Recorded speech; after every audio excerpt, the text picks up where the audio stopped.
Hey, how you doing? This is Eric Walker, director, and Medina P-Ryan. And we just completed our show here at Governor's State.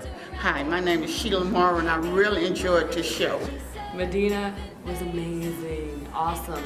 And there's something that all women struggle with, and this up top here. So everything she talked about in the show, completely understood where she was coming from, because I do wear wigs sometimes to get that job.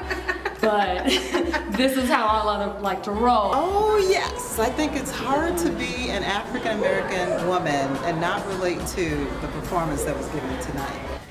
And my older sisters, they gassed. My mom went to get a brush to bristle in some scents, and my dad, all I needed was my dad's approval. He wanted to get better. Nobody was happy for me. I didn't care. Nobody was touching my hair that morning. I think that as a woman of color, it's very important for us to be able to hear one another's stories, as well as be able to empathize with one another, because hair is definitely a big thing in our culture, in our society, as well as our world. And it's important to be able to embrace one another. And I thought that the Hair Chronicles definitely allowed us to embrace her story, especially coming from the South. I think that it was a great depiction. The imagery with her words was very great. The props were used very, very appropriately, and overall I thought that it was a very passionate story. I thought it was an outstanding one-woman piece. I thought that she did an excellent job of chronicling the journey, right, around just, what it means to, what hair means to women of color, what it means to women, and then the journey from one part of her life to the next part of her life, and what that looked like, and how she kind of embodied that in terms of her hairstyles, in terms of, all of the spiritual pieces connected to all of those decisions. I thought that it was an excellent piece. I thought it was very moving. I thought that she talked intergenerationally also, which was nice. She talked about stories that people who were over 50 could relate to, and young women who were under 30 could relate to. And so I thought it was just a very intersectional, moving, funny piece. I rinsed my hair in the coldest of cold water. Oh, my hair was on fire. Oh, I'm so glad that's over.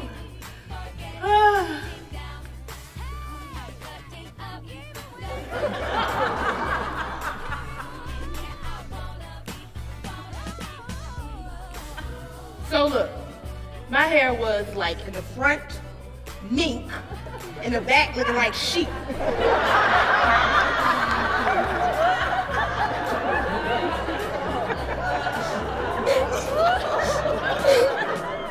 It looked ridiculous.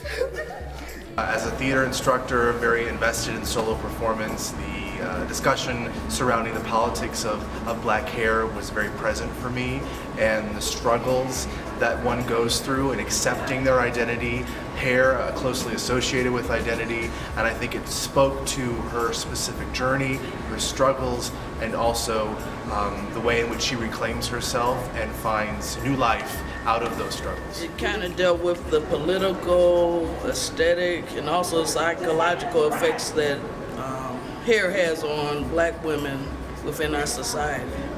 And she touched upon a lot of things, and being a hairstylist myself, I find that a lot of women do get engrossed in the fact that their hair is, they believe is what makes them.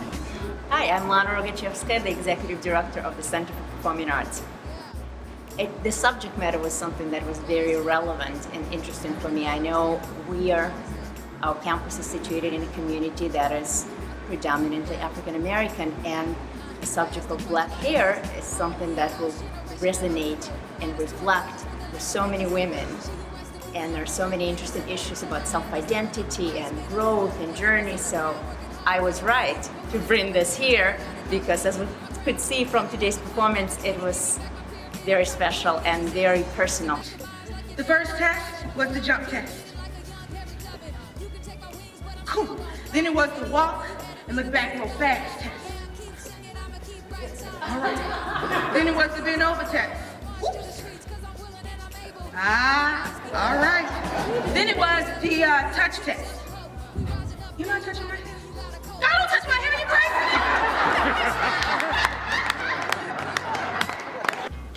Well, I just like to say one reason I wanted to direct this show because I felt like it was very important. I believe in women embracing themselves and their true inner beauty.